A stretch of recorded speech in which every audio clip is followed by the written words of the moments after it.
Good evening, dear learners. Geeta English classes में आपका स्वागत है। आज हम लोग 12th Bihar board English poem chapter से एक पोएम को चुने हैं, जिसका ऑब्जेक्टिव आज हम लोग करने वाले हैं। तो आप सबों को यह पता है कि ऑब्जेक्टिव स्टार्ट करने से पहले जो चैप्टर का मुख्य बिंदु होता है वो 2-3 बातें दे दिया जाता है, ताकि ऑब्जेक्टिव को सॉल्व करने में आसानी हो। तो समय न गवाते हुए हम लोग चलते हैं। आज का टॉपिक है now the leaves are falling fast,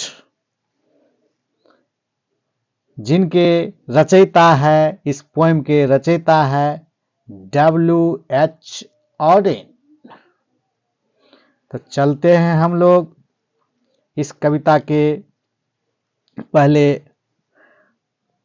मुख्य बिंदु पर, उसके बाद ऑब्जेक्टिव को हम लोग करेंगे। तो हम चाहेंगे कि आप लोग भी कॉपी कलम लेकर करके बैठेंगे और जैसे ही स्क्रीन पर आएगा ऑब्जेक्टिव का सवाल, आप उसको अपने से भी करने का कोशिश करिएगा, जो कितना आप बनाने में सक्षम होते हैं। तो देखते हैं हम लोग मुख्य बिंदु क्या है। Main point of the poem, the present lyric यानी poem now the leaves are falling fast in acts दिखाता है फ्रस्ट्रेशन, गम का माहौल, उदासी का माहौल, इनहेरेंट इन ह्यूमन लाइफ, जो मानव जीवन का दो पहलू है, सुख और दुख, यह जीवन का सत्य है। तो ये दुख वाला, गम वाला भाग को दर्शाते हुए ये लिरिक है, पोयम है, फ्रस्ट्रेशन को दिखाता है। सबके जीवन में अंतिम अवस्था में गम का माहौल आता ही है, उदासी का आता है। The present lyric now the leaves are falling fast, जो दिखाना चाहता है गम का माहौल को। सभी के जीवन में गम का माहौल आता है। दूसरा बात, the aspiration that are not fulfilled and the sense of lonely, हर व्यक्ति बहुत कुछ इच्छा रखता है, लेकिन शायद ही उसे सभी इच्छाओं की पूर्ति हो पाती है। उम्मीदें तो बहुत करते हैं लेकिन फुलफिल नहीं हो पाती, इसलिए कहता है the aspirations that are not fulfilled and the sense of loneliness, और अकेलापन भी आता है जीवन में। In which every individual lives and dies, और जीवन और मृत्यु में ये सत्य है कि लोगों की इच्छाएं नहीं पूर्ति होती है कमोबेश, और जितनी इच्छाएं पूर्ति होती है उससे इच्छा कहीं अधिक बढ़ जाती है। तो यही बात को दिखाती है। एज ए टेक्नीशियन, यानी कि ये जो ऑडेन है वो कविता पर भिन्न भिन्न तरह के प्रयोग करते थे। कविता लेखन कला में भिन्न भिन्न तरह का जो है ये प्रयोग करते थे। एज ए टेक्नीशियन, जैसे कि टेक्निक उसमें लागू करते थे। Odean explored a variety of stanza, कि कितने लाइन का क्या स्टेंजा होना चाहिए, रैम और मीटर वगैरह का जो है कहाँ क्या सेटिंग करना चाहिए, ये सब कोशिश बहुत करती थी। इसलिए as a technician Auden explored, उजागर भी किए, नया नया सेलेक्ट भी किए, और कभी सबके बीच में रखा भी अपना वेराइटी ऑफ स्टेंजा का तरीका, सब जो इतना ही स्टेंजा होना चाहिए, इतना लाइन का स्टेंजा होना चाहिए, ये सब बात, राइम मीटर ऐसे होना चाहिए, ये सब बात करते हैं। कविता में मीटर चलती है, राइम चलती है, एक लयबद्धता चलती है, इसलिए टेक्नीशियन भी इसको कह सकते हैं। इन दिस पोएम, इस कविता में द पोएट डिस्क्राइब्स, कवि वर्णन करते हैं द फ्रस्ट्रेशन, गम का माहौल, दैट इज नेचुरली, जो स्वाभाविक रूप से आते हैं प्रेजेंट इन ह्यूमन लाइफ, मानव जीवन के ये अहम हिस्सा है। तो ये सब दिखाने का कोशिश, it means all human beings are going toward death very fast. यह जो इसमें कहते हैं now the leaves are falling fast, जिस तरह से पेड़ के पत्तियां गिर जाती है, तो हम लोग मानव जीवन भी दिन ब दिन एक एक कदम, एक एक पल जो है कहाँ जाती है, मृत्यु की ओर जाती है। गहरा फिलोसफी में दिया हुआ है। ड्यू टू डिजीज, और कारण बताते हैं बीमारी का, एंड अदर रीजंस, और ये सब होकर करके मृत्यु को प्राप्त करते हैं। The soft silence of the nightingales, यहां तक कि पेड़ के जब पत्ते गिर जाते हैं, उस पेड़ पर जो है नारियन को बुलबुल भी या कोई पक्षी भी नहीं रहते रात में, ताकि तो ये सब जो Nightingale complete the image of death, और जो है ये जो है जो नाइटिंगेल जो है ये सब इमेज लेते हैं। The poem concludes with a feeling of optimism, और लास्ट में कहते हैं इतना सन होने के बावजूद भी भिन्न भिन्न तरह के फिलोसफर लोग, दार्शनिक लोग कहते हैं सब कुछ सत्य है, लेकिन फिर भी ये जीवन को उत्साह से आशावादी होकर करके जीना चाहिए। तो इस तरह से हम ऑप्टिमिज्म होना चाहिए। द पोएट ऑल्सो सेज, कवि खुद भी कहते हैं that like a tree every human life to be destroyed, पेड़ की तरह ही है जीवन, सभी लोगों का जीवन जो है एक दिन नष्ट होना ही है।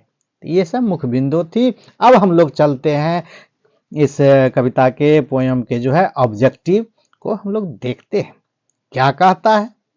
पहला ऑब्जेक्टिव हम लोग देखते हैं, और उसका 4 ऑप्शंस दिया हुआ है, जिसमें एक ऑप्शन सही होगा, 3 गलत होगा।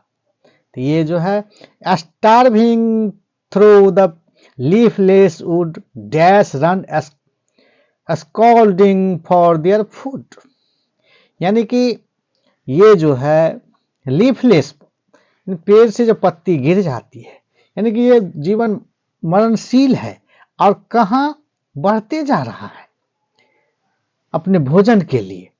तो किसको कहते हैं, देखते हैं ऑप्शन में।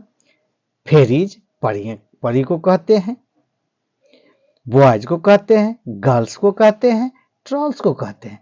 तो ये जो है ट्रॉल्स, यानी कि मानव का जीवन किस ओर जा रहा है, अंतिम अवस्था की ओर, अंतिम गति की ओर, इन मृत्यु को ओर जाता है। तो कविता के लाइन में जो है या मुख्य लाइन में लिखा हुआ है स्ट्रॉलिंग, इसलिए एक का डी ऑप्शन सही है। अब हम लोग चलते हैं 2 नंबर के प्रश्न पर। Who run scolding for their food dash in now the leaves are falling fast, इस कविता में जो है कौन जो है जो रन कर रहा है, बढ़ रहा है आगे में, लाइन्स बढ़ रहा है मृत्यु को, एनिमल्स बढ़ रहा है, बर्ड्स बढ़ रहा है, ट्रोल्स। तो इसलिए जो है देखते हैं आदमी जो है ह्यूमन बीइंग जो है ये सब जो है कहाँ बढ़ रहे हैं, तो मृत्यु की ओर बढ़ रहे हैं। इसलिए 2 नंबर का ऑप्शन डी है। अब हम लोग चलते हैं 3 नंबर के प्रश्न पर। हु इज डम, कौन गूंगा है, गूंगा हो जाता है in now the leaves are falling fast, इस कविता में किसको कहता है गूंगा हो जाता है। पेड़ से जब पत्तियां गिर जाते हैं निश्चित रूप से उस पर कोई पक्षी अपना घोंसला नहीं बनाते हैं, इसमें कौन सी करते हैं, the trees, angel, Nightingale, poet. तो इस तरह से जो है यह कहता है कौन जो है डम्ब हो जाता है, गूंगा हो जाता है, किसकी आवाज नहीं सुनाई देती है, तो नाइटिंगेल का, जिस पेड़ में पत्तियां गिर जाती है उसमें नाइटिंगेल या कोई भी पक्षी उसमें नहीं होती। तो इसलिए जो है 3 का सही ऑप्शन सी है। अब हम लोग चलते हैं 4 नंबर के प्रश्न पर। 4 नंबर का प्रश्न क्या कहता है, now the leaves are falling fast talks about the dash of human life. ये कविता जो है now the leaves are falling fast बात करता है, बताता है, क्या डील करता है इस कविता में, डैश ह्यूमन मानव जीवन में, हैप्पीनेस को, कंफ्यूजन को, नॉलेज को, फ्रस्ट्रेशन को, गम को। तो इसलिए मानव के जो गम है, जो हमको अत्यधिक चीज मन मुताबिक नहीं मिला, हमका ये स्वास्थ्य खत्म हो गया, शरीर खत्म हो गया, तो ये गम का माहौल जो है यह दिखाने का कोशिश किया गया इस कविता में। इसलिए फ्रस्ट्रेशन जो है यह 4 नंबर का डी ऑप्शन सही है। अब हम लोग चलते हैं 5 नंबर के प्रश्न पर। क्या कहता है 5 नंबर का प्रश्न, फॉर ऑडेन, ऑडेन के मुताबिक poetry was a dash. Odean के मुताबिक, जो पहले ही कहे थे, ये टेक्नीशियन खुद को मानते थे, तो ये ऑडेन के मुताबिक कविता क्या था, interesting game, serious game, troublesome game, light game. तो देखते हैं इसमें 5 नंबर का जो है सीरियस गेम कहा है कविता में, सीरियस गेम कविता में को कहा है कौन, ऑडेन। इसलिए 5 का जो है बी ऑप्शन सही है। अब हम लोग चलते हैं 6 नंबर के प्रश्न पर, देखते हैं, now the leaves are falling fast is dash. क्या है, किस तरह का है, a pessimistic cum optimistic, optimistic आशावादी, a pessimistic none of this. तो ये जो है दोनों तरह का फीलिंग जो है इस कविता में बताया गया है। पहले तो उदास होते हैं, निराशा होती है उनको, अब बाद में कुछ आशाओं के साथ जो है जीवन को जीना पड़ेगा ही, जिंदा है तो जब तक शरीर में जान है तो जीना पड़ेगा ही, इसलिए आशा और उम्मीद को छोड़ने के लिए मना ही किया गया है। ये निराशा का स्थिति होती है लेकिन जीना पड़ता है, तो इसलिए आशावान होकर करके जीने की संदेश देते हैं। इसलिए 6 का सही ऑप्शन ए है, आशा और निराशा दोनों का समावेश है इस कविता में। इसलिए ए पेसिमिस्टिक कम ऑप्टिमिस्टिक, आशा निराशा दोनों का भाव इस कविता, 6 का ए सही है। अब हम लोग चलते हैं 7 नंबर के प्रश्न पर, the leaves are falling dash, good, fast, soon, slow. तो इसमें कविता का नाम ही है लीव्स आर फॉलिंग फास्ट, इसलिए 7 का बी ऑप्शन जो है सही है। अब हम लोग चलते हैं 8 नंबर के प्रश्न पर, now the are falling fast is composed, now the leaves are falling fast कविता जो है कंपोज किया गया है किसके द्वारा, W.H. Auden, Robert Brooke, John Donne, John Keats. तो इसके रचयिता है जो है कौन है, W.H. ऑडेन। तो 8 का ए ऑप्शन सही है। अब हम लोग चलते हैं, the following of dash refer to the speedy arrival of death. कौन चीज जो है ज्यादा गिर रहा है और जो वह दिखाने का कोशिश कर रहा है कि मृत्यु की तरफ हम लोग बहुत तेजी से बढ़ रहे हैं अथवा मृत्यु हमारे तरफ तेजी से आ रहे हैं, snow, hello, storm, stone, leaves. तो इसमें जो है इस कविता का नाम ही है लीव्स आर फॉलिंग फास्ट। तो ये पत्तियां जो है डिनोट करती है कि मृत्यु बहुत तेजी से हम लोगों के पास आ रही है, इसलिए 9 नंबर का सही ऑप्शन डी है। अब हम लोग चलते हैं 10 नंबर के प्रश्न पर। 10 नंबर का प्रश्न क्या कहता है, W.H. Odean was born in the year. ये कवि जो है W.H. ऑडेन किस वर्ष जन्मे थे, किस वर्ष इनका जन्म है, देखते हैं ऑप्शन में, 1907 में, 1917 में, 1908 में, 1807 में। तो इसलिए जो है 10 का ए जो है वह सही है। अब हम लोग चलते हैं 11 नंबर के प्रश्न पर, द ट्रेवलर्स आर वी, हम लोग ट्रेवलर्स हैं, dash begins moving towards death. The कौन है? Human, rural, urban, animal. तो इसलिए जो है हम लोग मानव जो है 11 का ए, यानी कि हम लोग मानव जो है हम लोग बढ़ रहे हैं किस तरफ? मृत्यु को। यानी कि हमारा उम्र जैसे जैसे बढ़ता जाता है उससे वैसे हम लोग मृत्यु के करीब जाते जाते हैं, पहुंचते जाते हैं। इसलिए जो है 11 का ए ऑप्शन ह्यूमन सही है। अब हम लोग चलते हैं 12 नंबर के प्रश्न पर। 12 नंबर का प्रश्न क्या कहता है? Trees see their leaves in, पेड़ जो है अपना पत्तियां कब छोड़ देते हैं, कब गिर जाता पेड़ से पत्तियां? यह सीजन का नाम पूछ रहा है। ऑटम में, रेन में, रेनी सीजन में, समर सीजन में, विंटर सीजन में। तो इसलिए देखते हैं, सभी जानते हैं ऑटम जो है, ऑटम में जो है पत्तियां झड़ जाती है, इसलिए 12 का ए ऑप्शन सही है। अब हम लोग चलते हैं 13 नंबर के प्रश्न पर। क्या कहता है 13 नंबर का प्रश्न? Now the leaves are falling fast is dash, ये क्या है? ओड है, ए सोनेट है, एन एलेजी है, ए लिरिक है। तो इसलिए पहले ही हम कहते जो 13 नंबर का जो डी है यानी ये लिरिक है, ये गीत है, शोक गीत है, सांत्वना देते हैं बाद में, लेकिन ये मृत्यु के लिए संसार में गम है, इस तरह का गीत है, ये लिरिक है। इसलिए 13 का डी ऑप्शन सही है।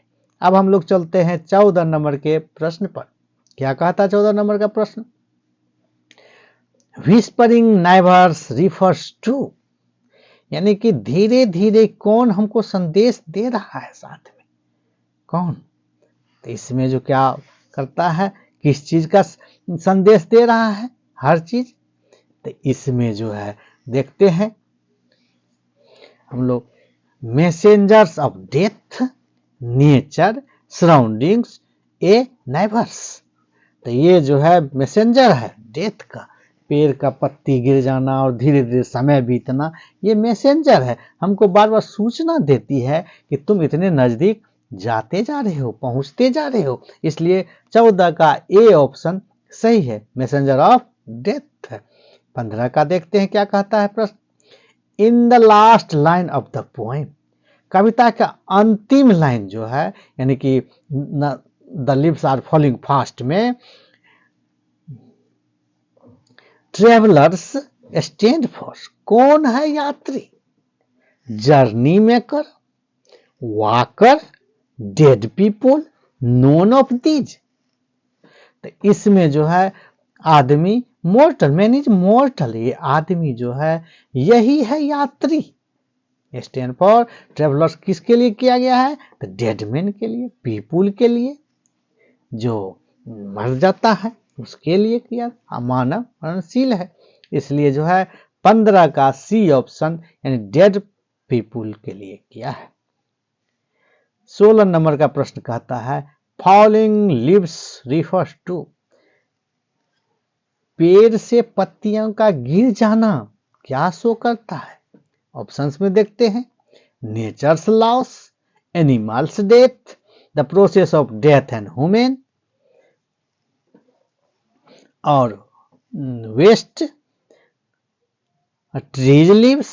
तो ये पेड़ का पत्ता का गिर जाना, लीव्स का, एक तो बहाना है, एक तो नमूना लिया गया है, एक इमेज लिया गया है, लेकिन सच में जो है या क्या है तो देखते हैं जो प्रोसेस है किसका, मानव का जीवन जो है वो और मृत्यु का ये उदाहरण है।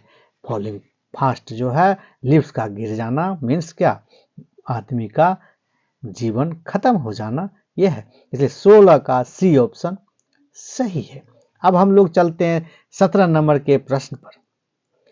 Dash waterfall could bless the travellers passing through that way, जो कौन तरह का वाटरफॉल जो है आशीर्वाद दे रहा है यात्री को और बढ़ता जा रहा है वो, तो देखते हैं ऑप्शन में, grey waterfall, yellow waterfall, white waterfall और रेड वाटरफॉल। तो इसलिए जो देखते हैं व्हाइट वाटरफॉल जो है ये इसमें संदेश दे रहा है, इसलिए 17 का सी सही है। अब हम लोग चलते हैं 18 नंबर के प्रश्न पर। Human life is no better than, यानी किससे मानव जीवन किससे अच्छा नहीं है, लाइफ से, जर्नी से, एक्सपीडिशन से, डेथ से। तो इसलिए जो है डेथ को जो कहा है जीवन से अच्छा डेथ, क्योंकि अगर क्रिश्चियन फिलोसफी को अगर हम जानते हैं तो उसमें कहता है मृत्यु जो है उसका स्वागत किया जाना चाहिए, क्योंकि वो जो है नया जीवन का आधार है। जब तक मृत्यु नहीं होगा तो जो जिस अवस्था में जीवित है, गरीब है, अमीर है, विकलांग है या जैसे जिस अवस्था में है वैसे कितना दिन जिएगा, उसको नया शरीर कैसे प्राप्त होगा, नया जन्म कैसे होगा, नया जन्म का स्वाद कैसे चखेगा। इसलिए जो है यह कहता है मृत्यु जो है अच्छा है, किससे, जीवन से। इसलिए जो है 18 का डी सही है। अब हम लोग चलते हैं 19 नंबर के प्रश्न पर। क्या कहता है 19 नंबर का प्रश्न, the term last distress refers to, अंतोगत वालों को बगैर स्वाद का अपनाना पड़ता है, किस चीज को? देखते हैं ऑप्शन में, डेथ को, जर्नी को, माउंटेन ट्रैक को और लास्ट प्रॉब्लम को। तो इसमें जो है 19 का ए नंबर जो है, न इच्छा होते हुए भी मृत्यु को स्वाद से, मतलब उसको बगैर मन से भी, लेकिन उसको अंगीकार करना ही पड़ता है। इसलिए 19 का ए ऑप्शन सही है। अब हम लोग चलते हैं 20 नंबर के प्रश्न पर।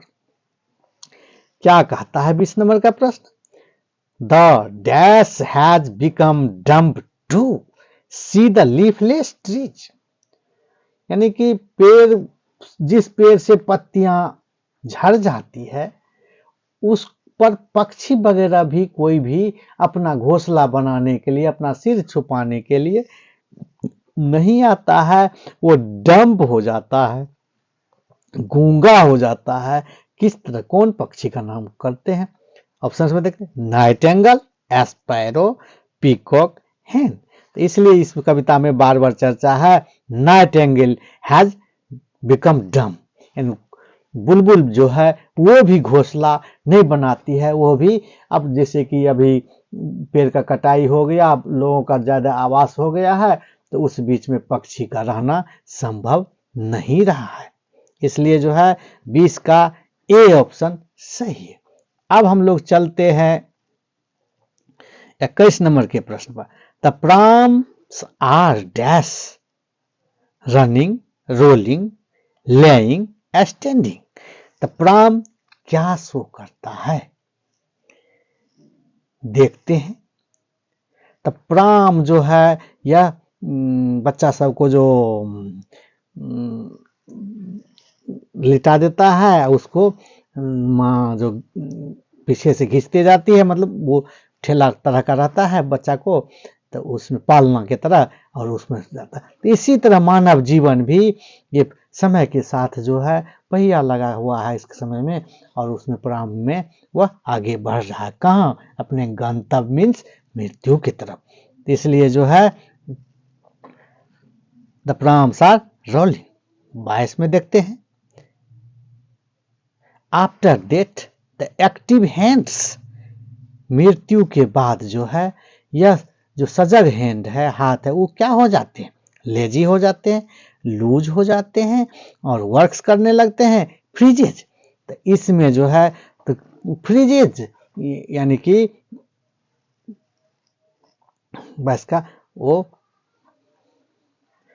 एक्टिव हैंड्स आर जो है ये क्या हो जाता है? तो डिफ्रीजेज हो जाता है, वो काम नहीं करता है। इसलिए जो है हम लोग चलते हैं कि लास्ट और 23वां प्रश्न पर, यानी कि फ्रीजेज हो जाता है। 22 का सही ऑप्शन जो है डी है। अब हम लोग चलते हैं 23 नंबर और लास्ट प्रश्न पर, देखते हैं 23 में। W.H. Auden died in the year, W.H. Auden जो है कवि जो है किस ईयर मरे थे? ऑप्शंस में देखते हैं। ए 1973, 1963, 1953, 1965। तो ये जो है प्रथम ऑप्शन जो ए नंबर का जो 1973 में इनकी मृत्यु हो जाती है।